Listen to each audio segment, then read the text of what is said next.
Pennsylvania primary day is 9 days away, May 19th, and Fox 43 went one-on-one with the two Democrats vying to run for the 10th Congressional District in November.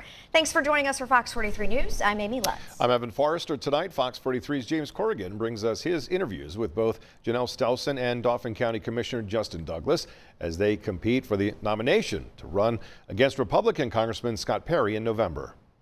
The Democratic primary for the 10th Congressional District is heating up. Janelle Stelson hopes the second time's the charm as she seeks a rematch with Congressman Scott Perry. The former news anchor for 25 years nearly defeated Perry in 2024, losing by just 1 point in a district President Donald Trump won by 5 points. It was the second best performance by a non-incumbent Democrat that year, and she says her connection to the voters throughout her career puts her in the best position in November. I think they understand I'm going to take all of that to Washington, D.C., their voices, and try to make sure we actually accomplish some of what they need. Dauphin County Commissioner Justin Douglas hopes his experience in a winning campaign can carry the day in the primary. Douglas helped flip the commissioners blue in 2023 for the first time in over a century, and he says his experience both winning and governing should give him the edge. We need that kind of experience, that kind of campaign experience, but also someone with elected experience who shows up. I'm the candidate who shows up. I think I'm going to do that against Scott Perry, too. The candidates are aligned on key issues, such as opposing the war in Iran,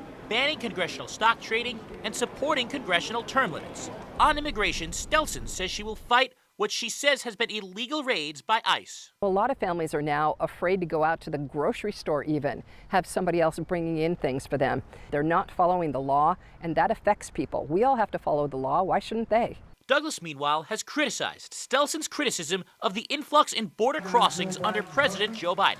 He defended the asylum seekers that he says are now being targeted by the Trump administration. Immigrants have made America great. Many of us can go back 2 generations and see our family, maybe even a generation ago, come over with very little and be able to make something better for their kids than they had. Douglas has also been critical of what he says is the hand-selected nature of Stelson's candidacy through the endorsements of national leaders and the Democratic Congressional Campaign Committee before he even entered the race. Hakeem Jeffries called her 2 weeks after she lost and told her to run again, and she started lining up endorsements. I wasn't running in this race until the summer. Stelson has touted the local endorsements she's received from Governor Josh Shapiro, along with the Dauphin County Democratic Party in Douglas's home county and nearly all local labor unions. We have the backing of tens of thousands of working men and women in this district, and that's who I care to listen to.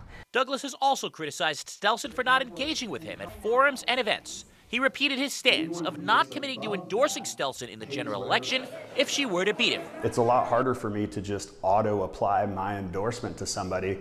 I need to see how she's going to show up and connect with voters that my endorsement is going to be expected to bring them out. I think people are really tired of partisan bickering. You know, I left my job in broadcasting to take on Scott Perry, and that's who I'm very focused on. Will you support the nominee regardless of who it is? 100%. Scott Perry needs to go.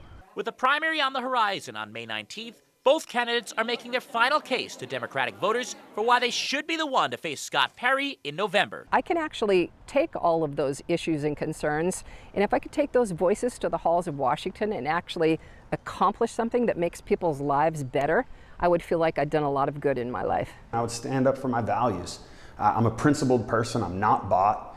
And if you want to pull the lever, fill in the bubble for a candidate who fits that, that's me.